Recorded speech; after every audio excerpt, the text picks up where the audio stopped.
தமிழீழத்திற்கு சீமானவர்கள் போய் வந்த பின்பு ஒட்டுமொத்தமாக தமிழீழ மண் அழிக்கப்பட்டிருக்கிறது.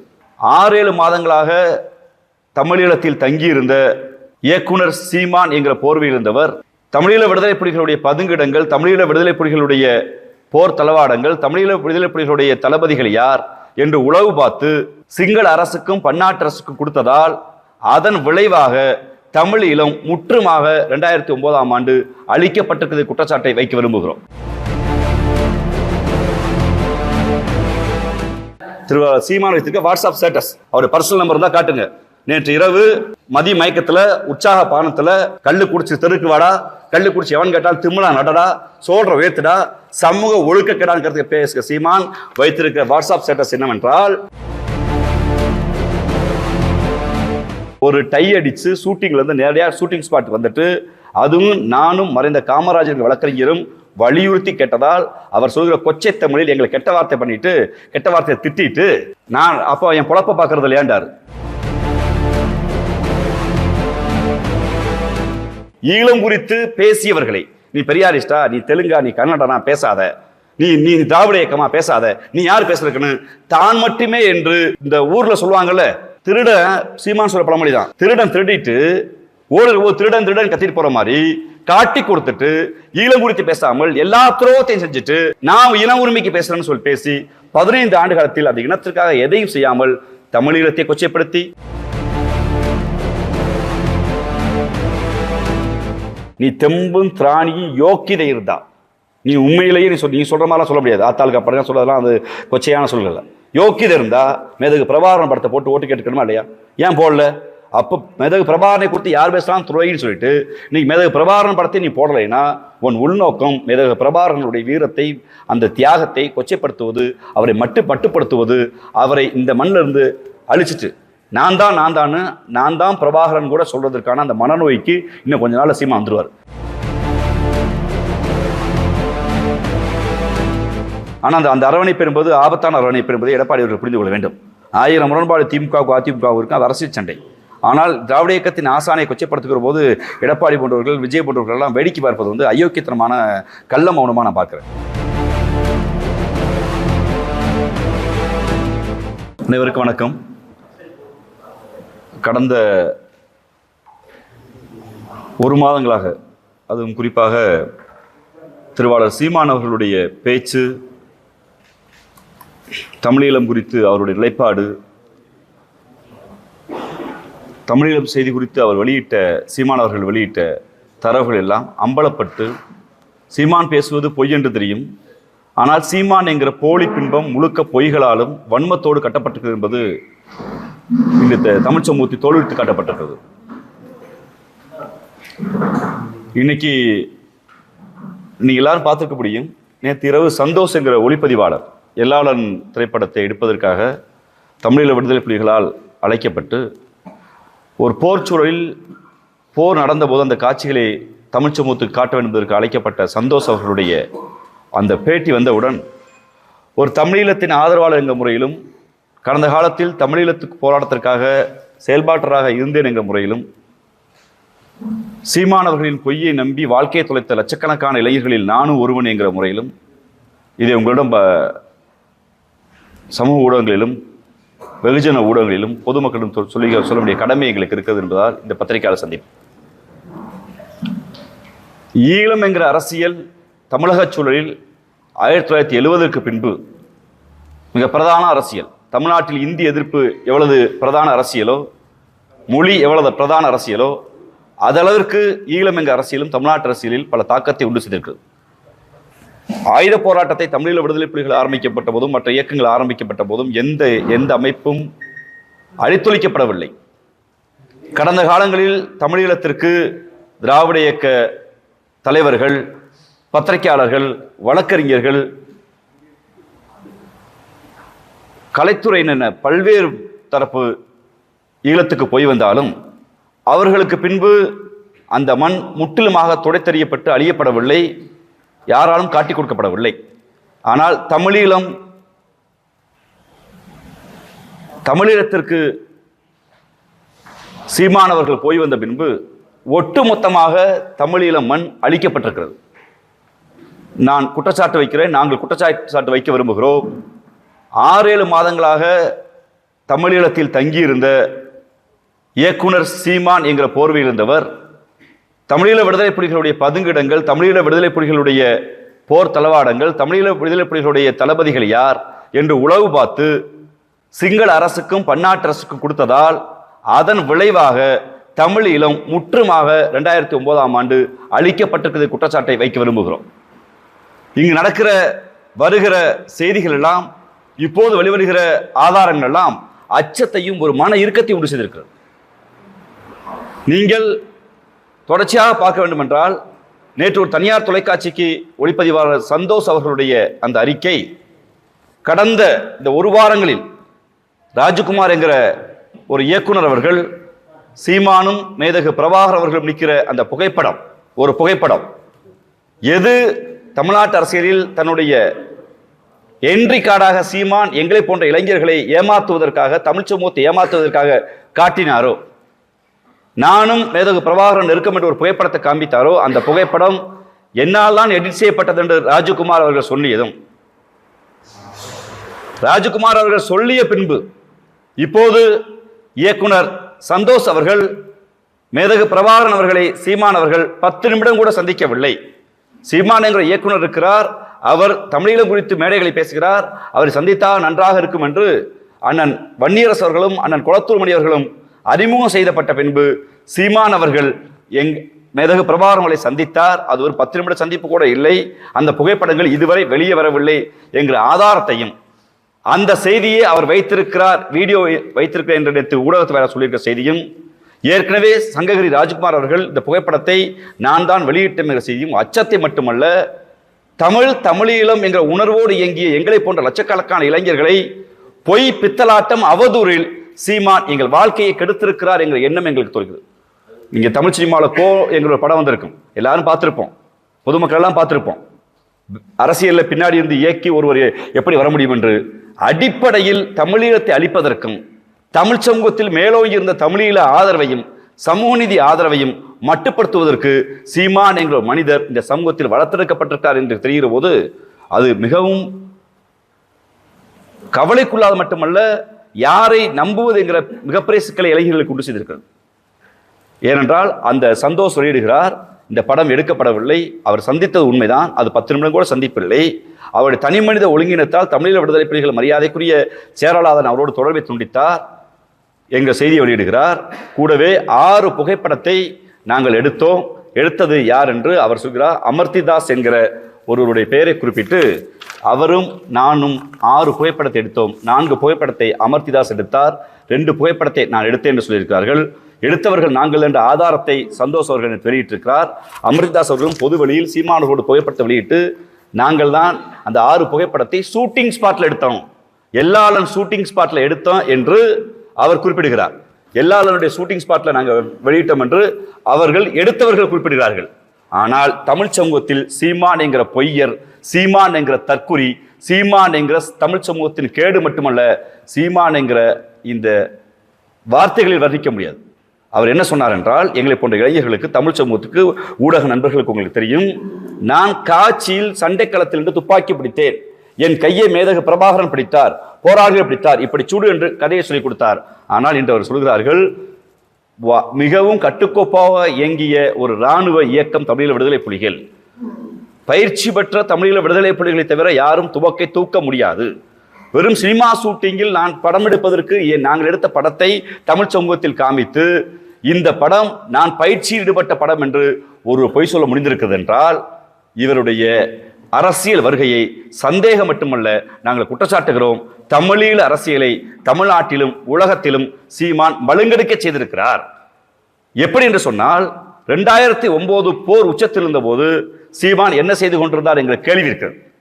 நான் கோவை சட்டக்கல்லூரியில் படித்திருந்த போது இதே பல நண்பர்கள் இங்கே இருக்கிற உங்களுக்கெல்லாம் தெரிந்திருக்கும், அவினாஷ் என்கிற ஒரு மூத்த பத்திரிகையாளர், உங்களுடைய ஊடக நண்பர், இறந்து போனவர், தமிழீழ ஆதரவாளர், அவரோடு இயங்கிய பத்திரிகையாளர் நண்பர்களுக்கெல்லாம் தெரியும் தமிழீழ களத்தில் கோவை எவ்வளவு தீவிரமாக இருந்தது என்று. அப்போது எழுத்தாளர் பாமர மூலியமாக எங்களை போன்றவர், கரியுமான சீமான் போன்றவர்கள் தொடர்ச்சியாக கிடைக்கிற மேடைகளில் ஈழ ஆதரவு பேசினார், எந்த மாற்று கருத்தும் இல்லை. 2008 ஈழத்துக்கு போய் வந்த பின்பு பொதுவெளி போராட்டத்தில் நான் சவால் விடுகிறேன். நாம் தமிழர் இயக்கத்துக்கு முன்பு இயக்குனர் சீமானாக இருந்தவர் பொதுவழி போராட்டத்தில் தான் ஈழத்தில் நடந்தது என்ன என்று ஏன் எந்த இடத்தில் பேசவில்லை? 2008 இறுதியில் தமிழ்நாட்டுக்கு வந்தவர் ஈரோட்டில் ஒரு வழக்கில் கைது செய்யப்படுகிறார். ஒரு 3 மாத காலம் இங்கே இருக்கிறார். இருந்து பொது வழியில் ஈழத்தில் தான் நடந்ததுன்னு எங்கேயும் மக்கள்கிட்ட பிரஸ் மீட் வைக்கல, சொல்லலை, பிரச்சாரம் செய்யல. ஈரோட்டில் ஒரு பொதுக்கூட்டத்தில் பேசி கைது செய்யப்பட்ட பின்பு தேசிய பாதுகாப்பு சட்டத்தில் திருவாளர் சீமானும் மரியாதைக்குரிய அண்ணன் குளத்தூர் மணி அவர்களும் மரியாதைக்குரிய மணியரசர் போன்றவர்கள் கைது செய்யப்பட்ட கோவை சிறையில் இருக்கிறார்.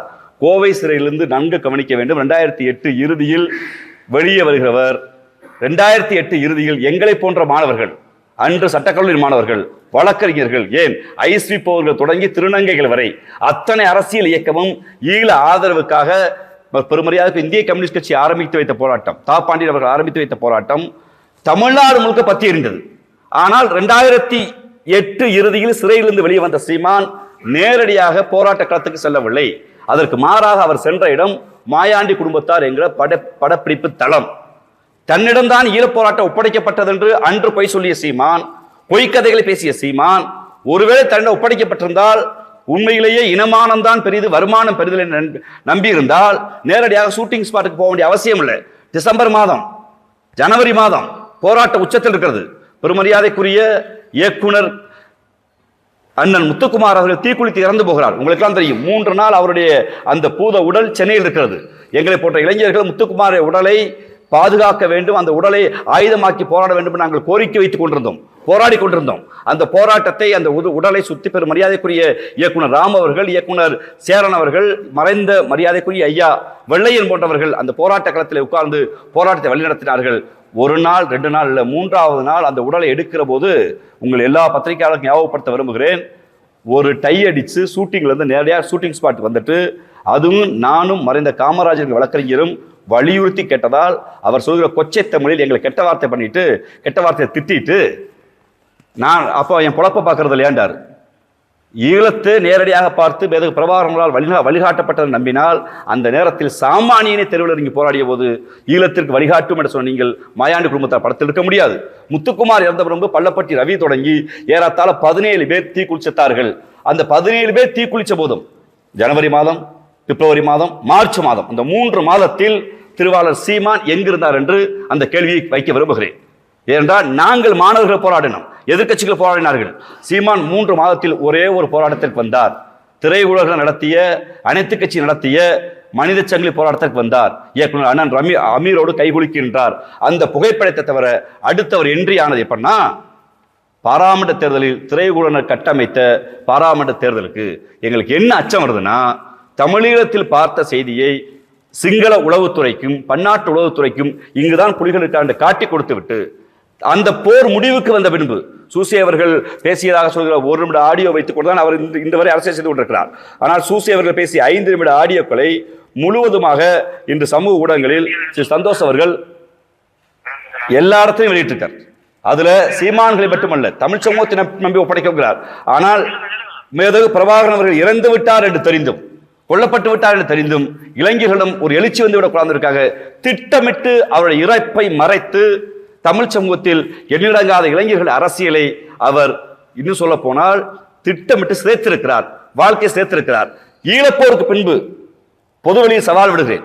அவரோடு பயணித்த நாம் தமிழர் இயக்கத்தை ஆரம்பித்த ராஜீவ்காந்தி என்கிற முறையில் பொதுவெளி சவால் விடுகிறேன். எங்களை போன்றவர்கள் நாங்கள் பொதுவெளியில் வழக்கறிஞராக இருந்து கொண்டு தனித்தமிழிலுமே தீர்வு, அங்கு நடந்தது இனப்படுகொலை என்று ஐநா மன்ற வரை நாங்கள் பேசினோம். இங்கு மக்கள் மன்றத்தில் வாய்ப்பு கிடைக்கும் போதெல்லாம் சீமானை சுற்றியிருந்தவர்கள் எல்லாம் தனி ஈழம் குறித்து ஒரு புரிதல் இருந்தது. ஆனால் சீமானுக்கு தனி ஈழம் குறித்து அக்கறை இல்லை. அதற்கு மாறாக தமிழ்நாடு அரசியலில் எனக்கு வாக்களிச்சா ஈழம் வாங்கிடுவேன் என்று சொல்வது மரியாதைக்குரிய மேதகு பிரபாகரனை கொச்சைப்படுத்துவது, தமிழீழ விடுதலை புலிகளை கொச்சைப்படுத்துவது அதோடு மட்டும் இருக்கவில்லை. தமிழ்நாட்டு அரசியலுக்குள் இருந்த எழுச்சியை, தமிழ்நாட்டு அரசியலுக்கு எழுச்சியை சிங்கள அரசுக்கு எதிராக ஒரு கரத்தியல் பரப்புரையாக பரப்பாமல், இந்திய அரசாங்கத்தோடு ஒரு தனித்தமிழீழமே தீர்வு என்று பரப்பாமல், அதற்கு மாறாக பன்னாட்டு அளவில் உங்களுக்கு தெரியும் நாடு கடந்த தமிழீழ அரசு என்று திரு ருத்ரகுமார் தலைமையில் ஒரு அமைப்பு இயங்கி வருகிறது. திபேத்தில் இருக்கிற நாடு கடந்த தமிழ் அரசு போல் தமிழீழ அரசு இயங்கி வருகிறது. அந்த அரசோடு அவர்களோடு முரண்பாடு, பிரிட்டிஷில் இயங்கி வந்த தமிழீழ விடுதலை புலிகளோடு முரண்பாடு, ஐநா சபையில் மனித உரிமைக்குள் சுவிட்சர்லாந்தில் இயங்குகிற அங்கு இருக்கக்கூடிய ஜோசுவா அண்ணன் போன்றவர்களோடு முரண்பாடு, இந்த பன்னாட்டு சட்ட ரீதியாக இயங்குகிற எல்லா அமைப்புகளோடு முரண்பாடு கொண்டு தனக்கொன்று ஒட்டுக்குழுக்களை உருவாக்கி பன்னாட்டு டயஸ்பரா தளத்திலும் தமிழீழத்தை நீர்த்து போக செய்திருக்கிறார். இனப்படுகொலைகள் தத்துவத்தை, சட்ட ரீதியான போராட்டத்தை ஒன்று கூட, ஒரு புள்ள கூட புடுங்கி போடாம நீர்த்து போக செய்திருக்கிறார். திட்டமிட்டு ஈழ மண்ணில் காட்டி கொடுத்தது மட்டுமல்லாமல் தமிழ்நாட்டில் வந்த அரசியல் எழுச்சியை மட்டுப்படுத்தி வைப்பதற்கு இவர் காரணமாக இருந்திருக்கிறார். நேற்று மிக முக்கியமா ஒரு செய்தியை சந்தோஷ் குறிப்பிட்டிருக்காரு, அந்த தனியார் தொலைக்காட்சிக்கு. தமிழ்நாட்டில் அடைக்கலமாக தமிழ்நாட்டிலிருந்து வேலை செய்து கொண்ட தமிழீழ விடுதலை புலிகள் போராளிகளை அவர் காட்டி கொடுத்தார் என்று அதற்கு சிரஞ்சீவி மாஸ்டர் என்கிற பெயரை பயன்படுத்தி இருக்கிறார். அவர் எனக்கு நன்கு தெரிந்தவர், அவரின் வழக்கறிஞர் நான் என்கிற முறையில் சொல்கிறேன். அவரை காட்டி கொடுத்தவரே சீமான் தான். ஏனென்றால் ஒன்று ஈழத்தை காட்டி கொடுத்தது, ஈழ ஆதரவாக இங்கே இருக்கிற போராளிகளை இவர்கள் என்று எல்லோருக்கும் காட்டி கொடுத்து இந்த போராட்டத்தை மட்டுப்படுத்த செய்தவர்.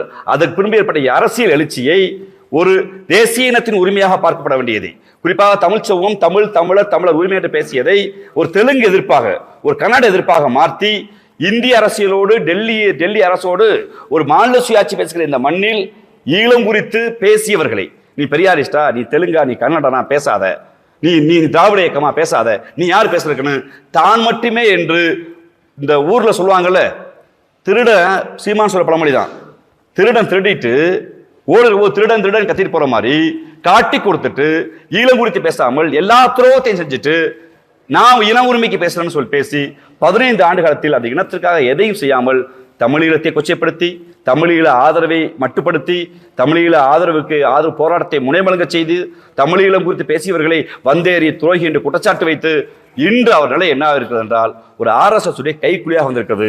ஒரு படத்தை உங்களுக்கு காட்ட விரும்புகிறேன். இது இன்னைக்கு திருவாளர் சீமான் வச்சிருக்க வாட்ஸ்அப் ஸ்டேட்டஸ். திருவாளர் சீமான் வச்சிருக்க வாட்ஸ்அப் ஸ்டேட்டஸ். அவருடைய பர்சனல் நம்பர் தான் காட்டுங்க. நேற்று இரவு மதிய மயக்கத்தில் உற்சாக பானத்தில் கல்லு குடிச்சு தெருக்கு வாடா, கல்லு குடிச்சு எவன் கேட்டால் திமுலா நடடா, சோழ வேத்துடா, சமூக ஒழுக்கக்கேடான்னு பேசுகிற சீமான் வைத்திருக்கிற வாட்ஸ்அப் ஸ்டேட்டஸ் என்னவென்றால், சமஸ்கிருத திணிப்பை விட, இந்தி திணிப்பை விட பெரியாரிய திணிப்பு ஆபத்தானது என்று யோசித்து பாருங்கள். தமிழ்நாட்டில் சமஸ்கிருதம் படித்தால் தான் மருத்துவம் படிக்க முடியும், தமிழ்நாட்டில் சமஸ்கிருதம் படித்தால் தான் பட்டம் பட முடியும் நிலையை மாற்றி சமஸ்கிருதத்தில்தான் தமிழ் பிறந்தது என்று ஒரு கோட்பாடு சொல்லிய போது தமிழ் தனித்த மொழி என்று அரசியல் களத்தில், பண்பாட்டு களத்தில் வென்று காட்டியவர் தந்தை பெரியார். தமிழ் என்கிற பிரைடு இருக்கிறது என்றால் தமிழர் என்று சொல்லுவோம் என்று இருக்கிறோம் என்றால் அன்று தந்தை பெரியார் விதைத்த தமிழர் விதையை சமஸ்கிருத திணிப்பை விட, இந்தி திணிப்பை விட பெரியார் திணிப்பு பெரிது என்று சீமான் பேசுகிறார் என்றால் அவர் RSS விட ஆபத்தானவர். RSS கைக்கூலியாக மட்டுமல்ல, இந்திய அரசியலில் தமிழ்நாடு தமிழர் உரிமை, ஈழ அரசியலில் தேசிய உரிமை அத்தனையும் காட்டி கொடுக்கிற ஆளாக இருக்கிறார். இவர் கோயம்புத்தூர் மாவட்ட செயலாளர் இருந்தார், உங்களுக்கு தெரியும். இவரை போன்று எண்ணிடங்காத பேர் வெளியே வந்திருக்காங்க.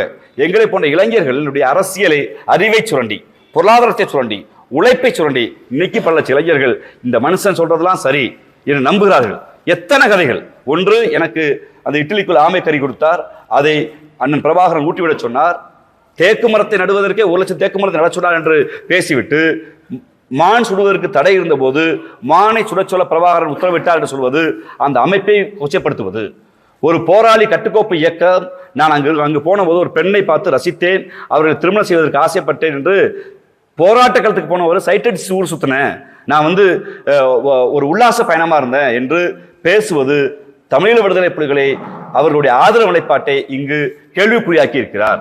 இன்னும் சொல்ல போனால் ஒரு மாவீரனை, போராளியை சந்தோஷ் அவர்கள் சொல்வது போல் ஒரு ஸ்டார் ஹோட்டல் செப் மாதிரி காமிச்சு இளைஞர்களிடம் இருந்த ஒரு போராட்ட எழுச்சியை, தமிழ் மீதான உணர்வை மட்டுப்படுத்தி தன் வயிறும் தன் குடும்பம் வளர்வதற்கு மட்டும் சீமான் இருக்கிறார். இது ஆபத்தான மனநோய் மட்டுமல்ல, அரசியல் இருந்து அப்புறப்படுத்த வேண்டிய அசிங்கம் சீமான். எங்கள் நிலைப்பாடு எடுக்க வேண்டிய தேவை இருக்கிறது. அங்க இருக்க தம்பிகளிடம் எந்த ஈழ ஆதரவு போராட்டத்தில் அவர் கட்டினாரோ, எந்த ஈழ ஆதரவு போராட்டம் சரி என்றாரோ அந்த ஈழ ஆதரவு போராட்டமே சீமானால் தான் ஒடுக்கப்பட்டது, சீமான் காட்டி கொடுத்ததான் வீழ்ந்தது. வீழ்ந்த பின்பு தமிழ்நாட்டில் ஏற்பட்ட எழுச்சியை இந்த இளைஞர்கள் இந்த ஈழ கோரிக்கை வைத்து விடுவார் என்பதற்காக, அவர்கள் வசதிக்காக நான் தான் மேதகு பிரபாகரன் அடையாளம் காட்டப்பட்டவர், நான் தான் சேரலாதன் அடையாளம் காட்டப்பட்டவர் என்று தனக்குத்தானே ஒரு மனநோய்க்கு உள்ளாகி பொய்யை பேசி அந்த பல லட்சம் இளைஞர்களை போராட விடாமல் செய்து இன்று தன்னுடைய வசதிக்காக, வாய்ப்புக்காக ஈழம் என்ற அரசியலையே இன்று காணாமல் ஆக்கியிருக்கிறார் சீமான் என்ற குற்றச்சாட்டை வைக்க விரும்புகிறேன். இல்லை, பொதுவாக ஈழத்திலிருந்து ஃபண்டு வருங்கிற அந்த கதை பொய். சொந்த நாட்டில் வாழ முடியாமல், சொந்த ஊரில் வாழ முடியாமல் நாடுகளை கேட்டு ஒரு அகதிகளாக போய் நிற்கிற அந்த மக்கள்கிட்ட போய் சுரண்டி சீமான் வாழ்ந்திருக்கிறார். சொந்த நாட்டில் வாழ முடியலை, இங்கே தன்னோட மொழி உரிமை இல்லை, இன உரிமை இல்லை என்று மற்ற நாட்டுக்கு பிழைக்க போகிறாங்க. அவருங்க அங்கே போய் ஏதோ ஒரு கூலி தொழிலாளியாக ஏதோ செய்கிற போது நான் தான் ஈழத்துக்காக பேசுகிறேங்கிற பெயரில் அவரிடம் சுரண்டி இருக்கார். பெரிய ஃபண்டுலாம் அது வந்து ஒரு என்ன சொல்கிறது, ஒரு கூலி வேலை பார்க்குறவன்ட்டு இருந்து 100 ரூபா சம்பாரிச்சானா ஈழத்துக்காக அவர் பேசுகிறான்னு 10 ரூபா வாங்கி திண்டு வயிறு கொடுத்துருக்கிறார் சீமான். மற்றபடி அந்த பொதுமக்கள் கொடுத்த ஃபண்டு அப்படிலாம் வந்து நான் அப்படி குற்றச்சாட்டு விரும்பலை. அவர் சுயலாபத்துக்காக பயன்படுத்தினார். இல்லை பிரபாகரன் கூட போட்டு மேதகு பிரபாகரன் கூட போட்டு எடுக்கலை. நான் அதை பொதுபல சொல்ல இருக்கிறேன். மேதகு பிரபாகரன் அவர்களை அவர் சந்தித்தது 2 நிமிடம் என்று சொல்கிறாங்க. அந்த முழு வீடியோ காட்சியும் சந்தோஷங்களிடம் இருக்கிறது. இன்னும் சில வாரங்களில் சில வீடியோக்கள் வெளியே வரும் என்பதையும் திருவாளர் சீமானுக்கு அவர் சொல்லிக்கொள்ள விரும்புகிறோம். அவர் மேதகு பிரபாகரனை சந்தித்தது ஒரே ஒரு முறை தான். 2வது முறை சந்திப்பதற்கு வாய்ப்பு கிடைத்தும் அவர்கள் கொடுக்கவில்லை. இவருடைய ஒழுக்கக்கேடான வாழ்க்கையால், இவருடைய ஊதாரித்தனத்தால் தமிழீழ விடுதலை புலிகள் புறந்தறினார் என்பதுதான் உண்மை. அவர் இன்னைக்கு நினைச்சிட்டாரு யாருமே இல்லை சொல்ல மாட்டாங்கன்னு. ரொம்ப முக்கியமாக இன்னொரு குற்றச்சாட்டை வைக்க விரும்புகிறேன். நேற்று தமிழீழ அரசியல் துறை என்ற அறிக்கை வந்திருக்கிறது. தமிழ்நாட்டு அரசியலில் தமிழீழ விடுதலை புலிகள் இந்திய அரசியலில் தமிழ்நாட்டு அரசியலில் ஒருபோதும் தலையிட மாட்டாங்க. அவர்கள் யார் ஆதரவு கொடுத்தாலும் அந்த ஆதரவு ஏற்றுக்குவாங்க. மக்கள் மன்றத்தில் எங்களுக்காக நீங்கள் ஆதரவு சக்தி அல்லுங்க தான் சொல்லுவாங்க. ஆனால் நீங்கள் இவங்களுக்கு வாக்களிங்க, இங்கே போங்கன்னு அவர் சொல்லவே மாட்டாங்க. ஆனால் அவர் சொல்வது, நேற்று அறிக்கை வந்து சீமான் கரத்தை வலுப்படுத்துங்கள் என்று சொல்வது, தமிழீழ விடுதலை புலிகள் இந்தியாவின் அரசியல் தலையிடுகிறார்கள் என்று சொல்லி தமிழீழ விடுதலை புலிகள் மீது கொடுக்கப்பட்டிருக்கிற தடையை நீக்குவதற்கு வாய்ப்பில்லாமல் செய்துவிடும். நாளைக்கு தடை குறித்து ஒரு கேள்வி வந்தால் இந்த அறிக்கையை காரணம் காட்டி இங்கே பாருங்க தமிழ்நாட்டு அரசியலுக்கு தலையிட்டு இருக்காங்க, அப்போ இந்த தடையை எக்ஸ்டெண்ட் பண்ணுங்க. ஏன்னா தடையை நீங்கள் நீக்கிட்டா உண்மையான போராளிகள்லாம் பேச ஆரம்பிச்சிருவாங்க. மேதகு பிரபாகரனுடைய உண்மையான சரித்திரம் வெளியே வரும். அப்போ இதெல்லாம் வெளியே வந்தால் தன்னுடைய பொழப்புக்கு ஆபத்து, தான் காட்டி கொடுத்தன்னு தெரிஞ்சுக்கிறதுக்காக சீமானவர்கள் இப்படிப்பட்ட சில்லறத்தனமான வேலையை செய்கிறார். இது 1-2 வேலை இல்லை. நான் முழுக்க இதுக்கு பேர் தான் இன துரோகம். ஒரு நீண்ட நெடிய ஒரு வரலாற்று ரீதியான போராட்டத்தை, மக்களோட உரிமை போராட்டத்தை, ஆயுத போராட்டத்தை தன் சொந்த சுயலாபத்திற்காக காட்டி கொடுத்தது மட்டுமில்லாமல் அண்ணன் குளத்தூர்மணி அவர்கள் மிக தெளிவாக சொல்கிறார். சேட்டலைட் போன்லேருந்து நாங்கள் டெல்லியில் இருக்கும்போது சேட்டலைட் போன்லேருந்து சீமான் எங்கேருந்து பேசினார்னா ஈழத்திலிருந்து பேசுகிறாரு. அப்படி உரிமை யாரும் கொடுக்கல. அப்போ ஒரு ஆர்வ கோளாறு என்பதை விட திட்டமிட்டு வேலை செய்திருக்கிறார். இன்னைக்கு திட்டமிட்டு இந்தியாவில் தமிழீழ விடுதலை புலிகள் தடை இருக்குது என்றால் அதுக்கு சீமான் போன்றவர் தான் காரணம் என்பதை இப்போ உறுதியாக சொல்கிறோம். இன்றைக்கி சொல்கிறாரு, நம்ம மேதகு பிரபாகரன் அவர்களை நாங்கள் வந்து தலைவராக ஏற்றிருக்கிறோம், நீங்கள் இப்போ பெரியார் பேரை சொல்லி ஓட்டு கேட்க முடியுமான்னு. ஈரோடு இடைத்தேர்தலில் டெபாசிட்டை கூட வாங்க முடியாது. ஈரோடு இடைத்தேர்தல் மக்கள் மிக தெளிவாக இருக்காங்க. ஈரோடு இடைத்தேர்தலில் திராவிட முன்னேற்ற கழகம் எங்களுடைய கொள்கை ஆசான் தந்தை பெரியாரின் புகைப்படத்தை முதல் படமாக போட்டு தான் வாக்கு கேட்குது. நீ தெம்பும் திராணியும் யோக்கியதை இருந்தா நீ உண்மையிலேயே நீ சொல்கிற மாதிரிலாம் சொல்ல முடியாது. ஆத்தாளுக்கு அப்படிலாம் சொல்றதெல்லாம் அது கொச்சையான சொல்லல. யோக்கியதை இருந்தால் மேதகு பிரபாகரன் படத்தை போட்டு ஓட்டு கேட்டுக்கணுமா இல்லையா? ஏன் போடல? அப்போ மேதகு பிரபாகரனை குறித்து யார் பேசலாம் துறைன்னு சொல்லிட்டு இன்னைக்கு மேதகு பிரபாகரன் படத்தை நீ போடலைன்னா உன் உள்நோக்கம் மேதகு பிரபாகரனுடைய வீரத்தை, அந்த தியாகத்தை கொச்சைப்படுத்துவது, அவரை மட்டுப்படுத்துவது, அவரை இந்த மண்ணிலிருந்து அழிச்சிட்டு நான் தான் பிரபாகரன் கூட சொல்றதற்கான அந்த மனநோய்க்கு இன்னும் கொஞ்ச நாள் சீமா வந்துடுவார். நீ அவர் சொன்ன பொய்களை மட்டும் நீங்கள் வருஷப்படுத்துங்களேன். நான் வந்து போர்க்கள காட்சியில் கடலில் போனேன்டார். ஆனால் போனது விமானத்தில், பெங்களூர் விமானத்துலேருந்து. முறையாக சொல்கிறோம், போனது பெங்களூர் விமான நிலையத்திலிருந்து தான் சீமான் போனார். ஆனால் போரில் உள்ள போனேன்டார். இன்னொன்று, நீங்கள் சீமான் மீது பேச்சு வழக்கு இருக்குது. எங்கேயாவது புலிகளுக்கு உதவினார், மக்களுக்கு உதவினார், ஏதாவது வழக்குகள் இருக்கா? ஒரு வழக்கு அதை செய்தவர் அண்ணன் வண்டியரசு அவர்கள் வழக்கு எதிர்கொள்கிறாங்க. ஒரு வழக்கு சீமானுக்கு இல்லை. இன்னொன்று, இங்கே மேடை பேச்சு வழக்குகளை காட்டி இவர் தேசிய பாதுகாப்பு சட்டம்ங்கிறாரு. அது யார் வேணாலும் பண்ணலாம். போராட்ட தளத்தில் போராளிகளாக இருந்து இவர் என்ன உதவி செஞ்சார்? இப்போ இந்த போருக்கு பின்பு நடந்தது என்ன? ஒரு இனப்படுகொலை பார்த்துட்டோம். இனப்படுகொலையில் இறந்து போன 1,80,000 உறவுகளும் தமிழர்கள் என்கிற கோரிக்கையை வைத்து இந்திய நீதிமன்றத்தில், பன்னாட்டு நீதிமன்றத்தில், பன்னாட்டு தமிழ் சமூகத்தில் ஒரு டாக்குமெண்ட்ரி எவிடன்ஸை சீமான் கொடுத்ததா ஒன்று காட்ட சொல்லுங்க. நீ உண்மையிலேயே ஈழ அரசியல் செய்கிறேன்னா போருக்கு பின்பு நீ உண்மையிலேயே அறிவு திறனும் தெளிந்தறிவோடும் அறிவு இருக்கணும். என்ன பண்ணிருக்கணும்? இத்தனை பேர் இறந்திருக்காங்க, டாக்குமெண்ட் எவிடன்ஸ் ஒன்றை காட்ட சொல்லுங்க. அதற்கு மாறாக அதெல்லாம் யார் ஆதரிச்சாங்களோ, யார் இதெல்லாம் வெளியிட்டாங்களோ அவங்கள துரோகிங்கிறது. அதாவது ருத்ரகுமார துறைகின்றாரு, உலக நாடுகளுக்கு கூடிய பன்னாட்டு தலங்களை எல்லாரையும் துறைகின்ட்டு தான் நல்லமே யோக்கியன்னா என்ன பண்ணிருக்கணும்? அங்கே நடந்த ஒரு இனப்படுகொலைங்க, இவ்வளவு கோயில் இடிக்கப்பட்டுச்சுங்க, இவ்வளவு மசூதி இடிக்கப்பட்டுச்சுங்க, சிங்கள ராணுவம் தாக்குச்சுங்கிற செய்தியை கூட உன்னால் பேச முடியலையே. அதுக்கு மாற என்ன சொல்ற? எனக்கு இட்லி கறி கொடுத்தாங்க, மான் கறி கொடுத்தாங்க, பன்னி கறி கொடுத்தாங்க, ஆமை கறி கொடுத்தாங்க, எனக்கு வந்து ஊட்டி விட்டாங்க, என்ன ஒரு போராளி வந்து கிள்ளுனாரு, நான் ஒரு போராளி மீது காதல் கொண்டேன். எவ்வளவு கொச்சையான ஒரு விடுதலை போராட்டத்தை கொண்டு வந்து உங்களுடைய சுய லாபத்துக்காக சிதைச்சிருக்கேன்னு தெரியுதா? தமிழ் சமூகத்தை சிதைத்த வேலையை ஈழம் குறித்து இன்னைக்கு எண்ணிலடங்காத முற்போக்குவாதிகள் பேச பயப்படுறாங்கன்னா, நம்ம எதாவது பேசினா சீமான் விடுகிற கதைகளில் தோத்து போயிடுவோம், நமக்கு ஏண்டா வம்புன்னு பல பெரியாரிஸ்டுகள், பல முற்போக்குவாதிகள், பல பொதுவுடைமைவாதிகளை வாயடைக்க செய்துவிட்டு இந்த அசிங்கத்தோடு நம்ம போராட வேணாம், அந்த சேத்துக்களை ஒன்று உலாவிக்கு இருக்கு, நம்மளும் போய் சேர்ந்து உலாவணும், நம்மளாம் சேர் வலிக்கணும்னு ஒதுங்கி போய் வைப்பதற்கு வேலையை சீமான் செய்திருக்கிறதா பார்க்குறேன்.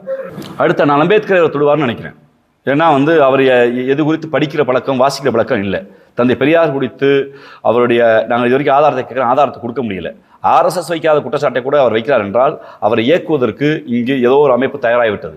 ஏன்னா இவருடைய ஹிட்டன் அஜெண்டாவே, நீங்கள் இந்திய மாநிலங்களில் மரியாதைக்குரிய தமிழ்நாட்டுடைய முதலமைச்சர் எங்கள் தலைவர் அவர்கள் ஒரு இந்தியா கூட்டணியை ஒரு கூட்டணி அமைக்கிறார்.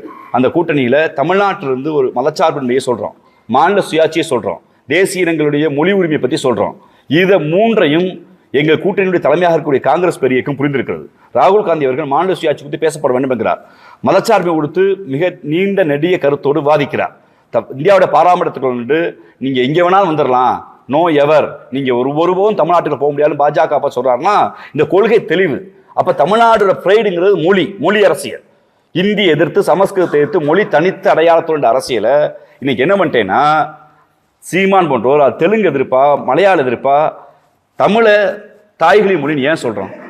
இங்கே உட்காந்துருக்க உங்கள் யாருக்கு பார்க்குற நம்ம மக்கள் யாருக்காவது கீழடி போனீங்கன்னா ஒரு எழுத்து இருக்கு, அதை சுத்த தமிழர்கள் யாராவது சீமான் சொல்கிற சுத்த தமிழர் வாசிக்க முடியுமா? வாசிக்க முடியாது. தமிழி எங்கள் எழுத்துலேருந்து தெலுங்கு எங்கள் எழுத்து, மலையாள எழுத்து, கன்னட எழுத்து பிரியுது. ஒரு மொழி குடும்பம், திராவிட மொழி குடும்பத்தை ஒரே வயிற்றில் பிறந்த நம்மளை நீ வந்தேறி சொல்லி அதை பிரித்து விட்டுட்டு இந்திய அரசின் அரசியமைப்பு சட்டத்தில் போராட வேண்டிய, தமிழ் உரிமைக்காக கேட்க வேண்டிய மக்களை, உரிமை முழக்கத்தை செய்ய வேண்டிய மக்களை அது தெலுங்கு எதிர்ப்பா, கன்னட எதிர்ப்பா மடைமாற்றி மொழியை சிதைச்சாச்சு, மொழி உரிமையை சிதைச்சாச்சு. ஒரு ஆயுத போராட்டத்தை உலகத்தில் இருந்த மிகப்பெரிய ஒரு வல்லாதிக்கத்தில் இருந்த ஈழ போராட்டத்தை சிதைச்சாச்சு. எல்லாத்தையும் சிதைச்சிட்டு கடைசியில் கல்லு குடிச்சிட்டு தெருக்குள்ள நீ நடந்து வாடான்னு ஒரு திமிரு பேசுறான்னா அவனுடைய மனநோய்க்கு உள்ளாயிருக்கான்னு தான் அர்த்தம். அப்படிப்பட்டவர்களை தயவு செய்து மக்கள் புறக்கணிக்கிறதை விட இது அசிங்கமாக நாங்கள் பார்க்கிறோம். ஏன்னா அவர் சந்தோஷ் அவர்கிட்ட மேதகு பிரபாகரன் அவர்களை இவர் எப்போ சந்திச்சாங்க அந்த வீடியோ இருக்குன்றிருக்காரு. உறுதியாக அது வெளியிடுவார் நம்பிக்கை இருக்குது. அவர் சொல்கிற சிரஞ்சீவி மாஸ்டர் போன்றவர்கள்லாம் இன்னும் உயிரோடு தான் இருக்காங்கிறத சீமானுக்கு சொல்லி கொடுத்துறோம். பல போராளிகள் மறைந்து விட்டதாக அவர் சீமான் இன்னைக்கு இப்போ பொதுவில் போய் சொல்கிறாரு. அதை ஏன்னா ஏற்கனவே ஆதாரத்தை நான் தான் எடிட் பண்ணேன்னு ராஜ்குமார் சொல்லிட்டாரு. அறிவு நாணயமும் யோக்கியதையும் இருந்தால் ஒன்று ராஜ்குமார் மீது வழக்கு போட்டிருக்கணும், எப்படா சொல்ல போச்சுன்னு. நீங்கள் எல்லாத்தையும் அடித்து பேசுகிற சீமான் ஆதார் இருக்கான்னு நெஞ்சை நிமிர்த்தி நான் ஆம்பளை பேச சீமான் இந்த ராஜ்குமார் எதிர்த்து கேள்வி கேட்ட போது அதை கடந்து போங்க, அதை விடுங்க அப்படின்னு பேசுகிறாருன்னா உள்நோக்கு என்னவா இருக்குது?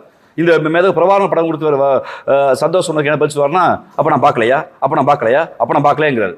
இது என்னன்னா எஸ்கேபிசம்.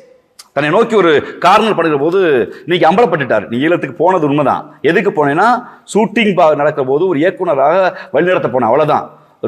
நீ ஷூட்டிங் துப்பாக்கியை சுட்டுட்டு போராளிகளுக்கு பயிற்சி கொடுத்தங்கிறது இன்னைக்கு அம்பலப்பட்டுருச்சு. நீ போராளிக்கு பயிற்சி கொடுத்தங்கிற சொன்ன அந்த பொய் செய்தி அம்பலப்பட்டுருச்சு. மேதகு பிரபாகரன் கூட எடுத்த அந்த புகைப்படத்தை நீ தான் ஒரு ஆளை வச்சு, செங்கோட்டைங்கிற ஆளை வச்சு, நான் கலந்த முறை சொல்லியிருந்தேன், செங்கோட்டையன் கொண்டு வந்த கொரியரை வாங்கி சீமான்ட்ட கொடுத்து புலாயுத அடைஞ்சதில் முன்னாள் தம்பியில் நான் ஒருத்தன். ஏன்னா நம்மளுக்கு ஒரு எமோஷன், அப்போ மேதகு பிரபாகரனை பார்த்துட்டாரேன்னு அது இன்னைக்கு அம்பலப்பட்டுருச்சு. இன்னொன்று ஷூட்டிங் ஸ்பாட் எடுத்து 6 போட்டோ தான், 6ஐயும் நாங்கள் தான் எடுத்துட்டு டைம் ஜோனோட இன்றைக்கி அவங்க சொல்லிட்டாங்க. வருகிற காலங்களில் அந்த வீடியோக்குள்ள வர வாய்ப்பு இருக்குன்னு சந்தோஷ் சொல்லியிருக்காரு. அந்த சந்தோஷ் சொல்கிற செய்திகள் உண்மைன்னு நான் பார்க்குறேன். ஏன்னா அவரோட நெருங்கி பார்க்குறேன். சந்தோஷ் சொல்கிற செய்திகள் உண்மைன்னு நான் பார்க்குறேன். சீமானுடைய இயல்பு தான். சீமானுக்கு செந்தமிழன் சீமான்னு அவர் சொல்லுவாங்க. அது செந்தமிழ்னா அவர் செந்தமிழ்னு என்னோட கேட்டிங்கன்னா கெட்ட வார்த்தை தான் செந்தமிழ். அவர் சீமானுடைய உடல் முடிவு செந்தமிழா ஏன்னா அந்த செந்தமிழ் பேசுகிறான்னா கெட்ட வார்த்தை பேசுகிறான். சீமானை பொறுத்தவரை உலகத்திற்கு எல்லா கெட்ட வார்த்தையும் பேசுகிற ஒரு பண்பற்ற மனிதர் தான். அதை பொது வழியில் ஒரு தங்கை ஒரு நிருபர் கேள்வி வைக்கிறாங்கன்னா ஒன்று மறுக்கணும், இல்லை இல்லைங்கணும். நீங்கள் அவரை நீங்கள் சொல்கிற வார்த்தையை சொல்லி ஒரு தகாத வார்த்தையை சொல்லி திட்டுறாருன்னா அப்போ யாரை திட்டுறாரு? அவர் யார்? மேதகு பிரபாகரனுடைய அண்ணன் மகன். அவரை திட்டுறாரு. அதான் அவர் சொல்கிறாரு.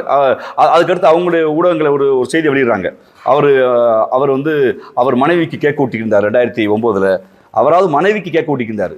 2009 நீங்கள் என்ன பண்ணீங்கிறத விஜயலட்சுமி தெருத்தெருவா சொல்கிறாங்க. 2009 ஈழப்போர் உச்சத்தில் நடந்தபோது தேனியில் நான் அவர் இருந்தோம், மாயாண்டு கொடுத்தா படம் ஷூட்டிங் இருந்தார். நாங்கள் என்ன பண்ண சொல்கிறாங்க? சொந்த மனைவிக்கு கேக் ஊட்டினதையே கேள்வி கேட்கிற புரட்சியாளர்கள், அதை அசிங்கப்படுத்துகிற புரட்சியாளர்கள் அந்த 2009 ஈழப்போர் உச்சத்தில் இருந்தபோது ராஜீவ் காந்தியாக நான் என் தகுதிக்கு மாணவராக சட்டக்கல்லூரி மாணவரை முடிச்சுட்டு 60 நாள் தொடர்ச்சியாக போராட்டம். நான் மட்டும் இல்லை, இங்கே ஊடக நண்பர்கள் பல பேர் இருந்தாங்க. நான் என் பேருக்காக குறிப்பிட்றேன். நான் வந்து பல இயக்குநர்கள், பல திரை இயக்குநர்கள், பல பத்திரிகையாளர்கள், வழக்கறிஞர்கள் என்னிடங்காத ஒரு தெருவில் போராடணுமே, நீ இந்த 6 மாதம் மயாண்டு குடும்பத்தாரில் ஏன் உட்காந்து, அப்போ உனக்கு இனமானம் பெரிதா வருமானம் பெரிதா? அங்கே இந்த கேள்வி கேட்க விரும்புகிறோம். இவர் வந்து எந்த மனிதரையும் அறத்தோடு எதிர்கொள்ள அறம் என்பதை சீமானுக்கு இல்லை. சீமான் வந்து ஊதி பெருக்கப்பட்ட பண்பம் அல்ல. திட்டமிட்டு தமிழ்நாட்டின் பிரைடாக தமிழர் என்கிற அடையாளத்தை ஒழிப்பதற்காக. ஏன்னா ஒரு சத்தமாக பேசினான்னா, அவன் தமிழ் பேசினான்னா நல்லா பேசுவாங்கிற பேச்சு திறமை வைத்து தமிழர் அடையாளங்களை ஒழிக்க கொண்டு வந்த கைகூலி அவர் பன்னாட்டு உலகத்தினுடைய கையாள் என்பதை எங்கள் குற்றச்சாட்டு. உலகத் தமிழர்களுக்கு யாரை பற்றி தெரியுங்கிற கேள்வி இருக்கு. யார் உலகத்தமிழர்? ரெண்டு இருக்கு உலகத்தமிழர்கள். தமிழீழத்தில் போரினால் அரசியல் சட்டத்தால் பாதிக்கப்பட்டு வெளியேறிய ஈழத்தமிழர்கள் பல்வேறு நாடுகள் இருக்காங்க. குறிப்பாக ஐரோப்பிய டயஸ்போராவில் இருக்காங்க. அடுத்து பெரும்பான்மையாக இருப்பது தமிழ்நாட்டுக்கு இருக்காங்க. தமிழ்நாட்டில் அவர்களை அகதிகள் என்று குறிப்பிடக்கூடாதுன்னு சொல்லி மேதகு மாண்புமிகு தமிழ்நாட்டுடைய முதலமைச்சர் அவர்கள் தாயகம் திரும்பிய தமிழர்கள் என்று சொல்லி ஒரு 320 கோடி ரூபாய் நிதியை ஒதுக்கி அவர்களுக்கு பள்ளிக்கூடம், நூலகம், ரேஷன் கடை, இந்தியாவுடைய பிரஜைகளுக்கு குடிமக்களுக்கு எல்லா உரிமையும் கொடுத்து எங்களால் முடிந்த சட்டத்துக்கு உட்பட்ட சில வேலைகள் செய்கிறோம். அப்போ அவர்களுக்கு குடியுரிமை கொடுக்கக்கூடாதுன்னு பாஜக வாதாடுது. அதை குறித்து ஒரு கருத்தரங்கம், அதை குறித்து ஒரு வழக்கு, அதை குறித்து பேசுவதற்கு சீமானுக்கு தெம்போ திராணியே இல்லை. அதை குறித்து பேசலை. அதற்கு மாறா டயாஸ்பரா அரசியலில் Denmark, Netherlands, Switzerland, London, France போன்ற நாடுகளில் இதுவரை இயங்கி வந்த தமிழீழ விடுதலை கட்டமைப்பை இவருக்கென்று சில தற்கூறிகளை வைத்து, இவருக்கென்று சில ரசிகர் மன்றத்தை வைத்து உடைச்சு தலைவர் குடும்பம், தலைவர் கூட யார் இருந்தாங்களா, மேதகு பிரபாகரன் கூட யார் இருந்தாங்களா, அவங்களையெல்லாம் இவெல்லாம் துரோகின்னு சொல்லி எல்லாரையும் அந்நியப்படுத்தி வச்சுட்டு தாம்படும் தான் யோக்கியன்னு சொல்லி அந்த யோக்கியன் ஈழத்துக்கு என்ன செஞ்சிருக்காருன்னா எங்க கேள்வி. மேடைகளை யாருன்னா பேசலாம். மேடைகள் என்ன பேசுறேன் இருக்குல்ல, அது சொல்ல மேடைகளை பேசுறேன். மேலே என்ன பேசியிருக்க நீ? எனக்கு துப்பாக்கி சுட பயிற்சி கொடுத்தாங்க, இட்லி கொடுத்தாங்க, ஆமக்கறி கொடுத்தாங்க, மான் சுட்டு கொடுத்தாங்க, பன்னி சுட்டு கொடுத்தாங்க, ஆமை ஓடு இப்படி இருந்துச்சு. இந்த கதை தானே பேசினேன். ஈழ உரிமை என்ன பேசியிருக்க? What about single and constitutional act என்ன பேசியிருக்க? சிங்கிள் அண்ட் கான்ஸ்டியூஷனல் ஆக்ட்ல எப்படி தமிழ் ஒடுக்கப்பட்டது? அந்த போர் நடந்த பின்பு அந்த நாடு கடந்த தமிழீழ அரசுடைய கருத்தில் என்னாச்சு? நாடு கடந்த தமிழீழ அரசு எடுத்துக்கொண்ட சட்ட முயற்சி என்னாச்சு? அந்த சட்ட முயற்சிக்கு உங்களுடைய நாம் தமிழர் இயக்கம் என்ன செஞ்சு? எதையுமே செய்யலையே. அதற்கு மாறாக மெதகு பிரபாகரனுங்கிற போராளியை, ஒரு மாவீரனை ஒரு செப்பாக மாற்றி வச்சிருக்கீங்க. அந்த கேவலத்தை திட்டமிட்டு சீமான் செய்திருக்கிறதா நான் பார்க்குறேன். அதாவது முதல்ல யார் சொன்னார், அடுத்து வாழ்த்துக்கள்ன்றாரு. இந்த ரத்தம் சரியமா ராமச்சந்திரன் இருக்காரு. இவர் கூட ஒரு மாவட்ட செயலாளர் வந்திருக்காரு. அவர் கூட ஒரு 500 பேரை இங்கிருந்து அழைத்து வந்தார். உங்கள் பத்திரிகையாளர் முன்பு நாங்கள் வெளிப்படையாக சொன்னோம், திராவிடத்தை கொச்சைப்படுத்தி தமிழின் அடையாளத்தை, தமிழ் பெருமையை மீட்ட திராவிட இயக்கங்களை கொச்சைப்படுத்தி திராவிட தலைவர்களை கொச்சைப்படுத்தும் போது இனிமேல் சீமான் செய்வது பொய் அரசியல், சீமான் கூட இருக்க முடியாத எங்கள் நிலைப்பாட்டை எடுத்த பின்பு திராவிட முன்னேற்ற கழகமான தாய் அமைப்புக்கு வருகிறார்கள். ராஜீவ்காந்தி இப்போவும் சொல்ல திறந்த மனோடு சொல்கிறேன், நாம் தமிழர்கள் தம்பிகளுக்கு தங்கைகளுக்கு ஒரு அன்பான வேண்டுகோள். அரசியல் என்பது மக்கள் நலனுக்கும் மொழி நலனுக்கு மட்டும்தான். அது சீமான் நலனுக்காக மாற்றிட்டாங்க. திராவிட இயக்கத்திற்கு, திராவிட முன்னேற்ற கழகத்துக்கு வருகிற தம்பிகளோடு பேச்சுவார்த்தை நடத்தி அவரை திராவிட முன்னேற்ற கழகத்துக்கு கொண்டு வருகிற பணியை நான் செய்து கொண்டே இருப்பேன். ஏன்னா எந்த சீமானுக்காக தெருவா பிள்ளைக்குட்டிகளை விட்டுட்டு திருமணம் பண்ண கையோட தெருவா அலைஞ்சு இளமையை தொலைத்து ஒரு 10 ஆண்டு காலம் சுற்றி தெரிஞ்சோமோ, அவர் சொன்ன பொய்க்கதைகளை நம்பி, உண்மையை நம்பி, அதை நம்பி ஏமாந்தமோ, அந்த ராஜீவ்காந்தியும் அவரை போன்ற எண்ணிலடங்காதவரும் இன்னைக்கு நாங்கள் சொல்றது சீமான் ஒரு பொய்யின் பின்பம். நீங்கள் உண்மையான மக்கள் நல அரசியலுக்கு திராவிட முன்னேற்ற கழகத்துக்கு வரணுங்கிற கோரிக்கையை நான் வைக்கிறோம். அந்த அடிப்படையில் தான் பல பேர் வந்து கொண்டிருக்காங்க. இனிமேல் பல பேர் வருவாங்க. ஒன்று உங்களுக்கு வேலை செய்த ராமச்சந்திரனை கொச்சப்படுத்துறீங்களா, இல்லை போகலையும் கொச்சப்படுத்துறீங்களா, என்னன்னு சொல்லுங்கள. வாழ்த்துக்கள், பரவாயில்ல, வாழ்த்துக்கள். கொஞ்ச நாள் சீமான சுற்றி இருக்க ஆளுகள்லாம் பார்த்தா தெரியும். சீமான் மட்டும் இருப்பார், பின்னால் ஆளுகள் மாறிக்கொண்டே இருப்பாங்க. இவர் கையில் 10,000 பணம் இருந்துச்சுன்னா இன்னைக்கு அவர் இருப்பார் பக்கத்தில், இல்லையா நாளைக்கு இன்னொரு ஆள் வருவார். யாரெல்லாம் வசதியாக செலவு பண்ண முடியுமோ எல்லா வாழ்க்கையும் சுரண்டி தன் சுபோக வாழ்விற்காக அந்த இளைஞர்களை அவர் உழைப்பை சுரண்டியிருக்கார். அந்த சந்தேகம் எல்லாருக்கும் இருக்கு. சீமான் பாஜகவால் இயக்கப்படுகிறார் என்று நான் உறுதியாக நம்புகிறோம். ஏன்னா இன்னைக்கு ஒரு தமிழ் தேசிய அரசியலை பேசுபவன், மாநில உரிமை அரசியல் பேசுகிறவன் இந்த வாட்ஸ்அப் ஸ்டேட்டஸ் வைக்க மாட்டான். சமஸ்கிருத திணிப்பை, இந்தி திணிப்பை விட இந்த வார்த்தை வராது. பெரியார் மீது விமர்சனத்தை வை, அது உனக்கு எல்லா உரிமையும் இருக்கு. ஆனால் தேசிய அரசியல், மொழி அரசியல் என்று பேசுகிறவன் எவன் ஒருவனும், எந்த இயக்கமும் சீமானை போட்டு தற்கொலைத்தனமாக, பிழைப்புவாதமாக இந்தியை, சமஸ்கிருதத்தை ஆதரிக்காது. தமிழ்நாடு என்பது இந்தியாவின் அரசியலில் ஏன் இந்தியை நாங்கள் எதிர்த்தோம்? இந்தியாவுடைய கான்ஸ்டியூஷனல் ஆக்டில் 1935 இந்தி கட்டாயம் என்று சொன்னபோது எல்லா மாநிலமும் தனித்து நிற்க முடியாதனால இந்தியை ஆதரிச்சாங்க. ஆனால் தமிழ்நாட்டில் தந்தை பெரியார் தான் தமிழ்நாடு தமிழருக்கு என்று சொல்லி மறைமொழி அடிகளார் போய் ஒப்புறாரு. அவர் மறைமொழி அடிகளார் தனியொரு மனிதன், ஒரு கவிஞர், ஒரு புலவர். மறைமொழி அடிகளார் தனியொரு மனுஷன் கேட்டால் மக்கள் கேட்க மாட்டாங்க. அவர் இன்புட்டை வாங்கி தன் திராவிட கழக தோழர்களை கூட்டியாந்து, நீதி கட்சி தோழர்களை கூட்டியாந்து மக்கள் மன்றத்தில் போராடி தெரு தெருவா கருப்பு சட்டை போட வச்சு தன்னுடைய தம்பிகளாக இருந்த முத்தமிழர் கலைஞர், பேரறிஞர் அண்ணா போன்ற தலைவர்களை தெரு தெருவா போக வச்சு பாரதிதாசன் பாடலை இந்திக்கு தமிழ்நாட்டில் ஆதிக்கமாம், நீங்கள் எல்லோரும் வாருங்கள் நாட்டினரை என்கிற பாடலை பாட வச்சு தமிழ்நாட்டில் இந்தி எதிர்ப்பை உண்டு செய்து இந்தி திணிப்பை எதிர்த்தவர் தந்தை பெரியார். அதனாலதான் மறைமொழி அடிகள் சொன்னார். நான் அவர் என்ன சொல்ல போனா அந்த இந்திய எதிர்ப்பு கூட்டத்துக்கு மறைமொழி அடிகள் தலைமை தாங்கன்னு கேட்டுக்கிட்டே பெரியார் தான். அப்போ உன் அயோக்கிய அரசியல், உன்னுடைய சீமானுடைய அயோக்கிய அரசியல், சீமானுடைய தற்குறித்தனம் இயக்கத்தை நடத்திய தந்தை பெரியார் மறைமொழி அடிகளே அந்த தலைவருடைய அவர் மீது அன்பின் பாரமாகவும் மொழிப்பட்டு நாம அவர் வச்சுக்கிறாருன்னா அவரே மறைமொழி அடிகளாவே தந்தை பெரியாரை தலைவரை ஏற்றுக்கொண்டிருக்கிறார். அவரும் முரண்பாடு வைக்கிறார்னா இது என்ன சொல்லுது? அப்படி இந்திய எதிர்ப்பு அரசியலை பேசி தமிழை பாதுகாத்த இந்த மண்ணில் சமஸ்கிருதத்தை விட இந்தியை விட பெரியார் எதிர்ப்பு தான் அவசியம் பேசுறேன்னா நீ பாஜகவுடைய கைக்கூலியில் பாஜகவுடைய ஒன் ஆஃப் தி மெம்பரா சீமான் இருக்கான்னு பார்க்குறேன். அது அரசியல் வகுப்பாளர்கள் திராவிட முன்னேற்ற கழகத்தை பொறுத்தளவில் ஒரு மதச்சார்பின்மை பேசுகிற ஒரு கொள்கைசார் கூட்டணி, மாண்புமிகு முதலமைச்சர்களுடைய சாதனைகள், திட்டங்கள், ஒரு கொள்கை தெளிவு, சிறுபான்மை மக்கள், ஒடுக்கப்பட்ட பிற்படுத்தப்பட்ட பாதுகாப்பான முதலமைச்சர் இருக்கிறார். அதனால் எங்களை பிரச்சாரங்களை சொல்லி எங்கள் தலைவர்களுடைய கடந்த கால வரலாற்றை சொல்லி இயக்கத்தை சொல்லி நாங்கள் வாக்கு கேட்க போகிறோம். சீமானவர்களுக்கு என்னுடைய தனிப்பட்ட கருத்து, சீமானவர்களுக்கு மாநில அங்கீகாரம் வாங்கி கொடுத்தது நடிகர் விஜய் அவர்கள் தான். அரசியல் கவர்னர் அறிவிச்ச பெற்ற பின்னாடி தேர்தல் நிற்கலை. அதனால் 3 விழுக்காடு அவருக்கு அந்த வாக்கு போச்சு. அதனால் வென்றார். இன்றைக்கி அவருக்கு எதிர்ப்பு வந்தனால நடிகர் விஜய் அவர்களை கொச்சையாக பேசி நீ லாரியில் அடிபடிச்சாவேன்னு என்றெல்லாம் சொல்லி சாபம் விட்டு இன்றைக்கி பாஜகவுக்கு போயிருக்காரு. பாஜகவுடைய சாப்ட் ஹிந்துத்துவா ஓட்டு நமக்கு வரும் நம்புறாரு. எனக்கு என்ன வேதனைனா தந்தை பெரியாரை குறித்து இவ்வளவு வன்மமாக, இவ்வளவு கேவலத்தோடு, ஆதாரமற்ற அவதூறுகளை, அண்டப்புழுகளை சீமான் பேசிய பின்பும் எந்த ஒரு காட்டமான அறிக்கையும் எடப்பாடி ஒன்று வரல. திராவிட இயக்கங்கள் சொல்கிற எடப்பாடி ஒன்று வரல. அதுக்கு மாதிரி ஏதோ ப்ரெஸ் மீட்டில் அவர் பேசின தவறுங்கிறாங்களுடைய ஒரு காட்டமான அறிக்கையோ ஆர்ப்பாட்டமோ போராட்டத்தோ அவங்க எதையுமே சொல்லாமல் இருக்கிறது ரொம்ப வியப்பாக இருக்குது. மேபி இருக்கலாம். ஆனால் அந்த அரவணைப்பு என்பது ஆபத்தான அரவணைப்பு என்பதை எடப்பாடி அவர்கள் புரிந்து கொள்ள வேண்டும். 1000 முரண்பாடு திமுகவுக்கு அதிமுகவுக்கு இருக்கும், அது அரசியல் சண்டை. ஆனால் திராவிட இயக்கத்தின் ஆசானை கொச்சைப்படுத்துகிற போது எடப்பாடி போன்றவர்கள், விஜய் போன்றவர்கள் எல்லாம் வேடிக்கை பார்ப்பது அயோக்கியத்தனமான கள்ள மௌனமாக நான் பார்க்குறேன்.